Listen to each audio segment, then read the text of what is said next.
Bisakah seorang pemimpin yang berani, beriman, dan berhasil, tetapi tetap membuat keputusan yang sangat buruk? Jawabannya bisa. Dan salah satu contoh yang paling kompleks dan Alkitab adalah Yeftah. Yeftah dia seorang yang gagah perkasa tetapi hidupnya tidak sederhana, ditolak keluarganya sendiri, disingkirkan. Tetapi saat bangsa Israel menghadapi ancaman, orang yang dulu menolaknya justru meminta pertolongannya untuk memimpin Israel menghadapi Bani Amon. Disinilah kita melihat dua sisi kepemimpinan Yeftah, keberanian yang luar biasa, tetapi discernment yang bermasalah. Saudara, dari sini kita belajar. Pertama, Yeftah mampu membaca konflik. Dalam Hakim-Hakim 11, dia tidak langsung menyerang, tapi lebih dulu komunikasi dengan Raja Bani Amon, bertanya, kenapa menyerang kami? Dia mengingat sejarah, menjelaskan posisi Israel dan menggunakan argumentasi, artinya dia pemimpin strategis. Tidak selalu memulai dengan serangan. Lebih dulu baca masalahnya, coba pahami konfliknya. Inilah sisi positif Yeftah. Kedua, tekanan dapat mengubah kualitas keputusan. Kemudian Yeftah membuat nazar, jika sungguh-sungguh Tuhan mau nyerahin Bani Amon ke dalam tanganku, maka apa yang keluar dari pintu rumahku akan menjadi kepunyaanmu. Hakim-Hakim 11 ayat 30 sampai 31. Dan disinilah kita harus berhenti. Kenapa? Kenapa Yeftah harus buat janji seperti itu? Apakah kemenangan harus dibeli dengan nazar? Apakah Allah butuh tawar-menawar kita? Tidak. Dan kisah ini menunjukkan bahayanya keputusan yang dibuat dalam tekanan. Iman tidak berarti kita boleh berhenti berpikir. Yang ketiga, keputusan punya konsekuensi. Yang keluar menyambutnya adalah putrinya yang tunggal. Dan ini menjadi kisah tragis yang sebenarnya nggak perlu masuk perdebatan panjang tentang interpretasi nazarnya. Tapi poin utama pelajarannya, keputusan yang dibuat terburu-buru bisa menghasilkan konsekuensi yang jauh lebih besar daripada yang dapat kita pikirkan sebagai pemimpin.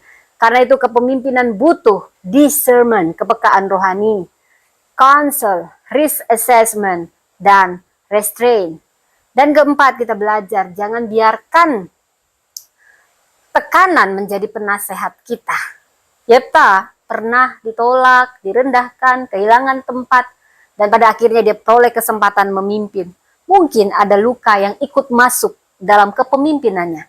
Pelajaran di sini, luka yang tidak diproses dapat masuk dalam keputusan kita.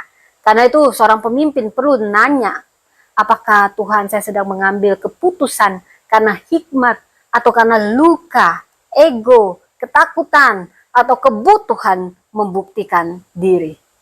Yeftah bukan sekedar contoh kegagalan. Ini kisah yang menarik. Alkitab tidak menghapus seluruh hidupnya, tapi dikenang dalam Ibrani 11 sebagai tokoh iman. Kita tidak boleh berkata Yeftah pemimpin yang tidak beriman, tapi lebih tepatnya dia pemimpin yang punya iman dan keberanian, tapi juga punya blind spot yang serius. Dan ini pelajaran bagi kita dalam kepemimpinan yang dewasa. Keberhasilan di medan perang tidak menjamin kebijaksanaan dalam mengambil keputusan. Seseorang bisa berani tetapi impulsif, beriman tetapi kurang discernment, kepekaan rohani, berhasil tetapi tidak memiliki blind spot. Dan yang kelima, kita belajar pelajaran Yeftah. Pertama, berhenti, false. Jangan ambil keputusan besar hanya karena tekanan. Kedua, discern. Bedakan iman dari impulsivitas. Ketiga, seek counsel.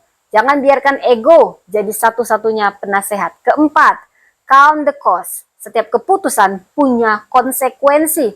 Kelima, examine your heart. Tanyakan apa sebenarnya yang sedang menggerakkanmu.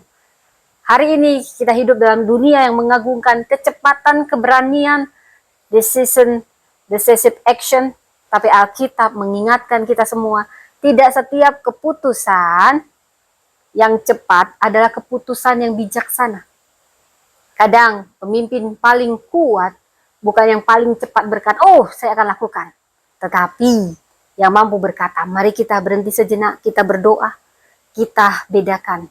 Mari kita hitung konsekuensinya. Gideon mengajarkan, discernment determines direction. Yefta mengingatkan, without discernment, courage can become costly. Karena itu, jangan hanya tanya apakah saya berani ambil keputusan.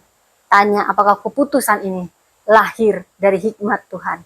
Sebab keberanian membawa kita maju, tapi discernment menentukan kemana kita pergi.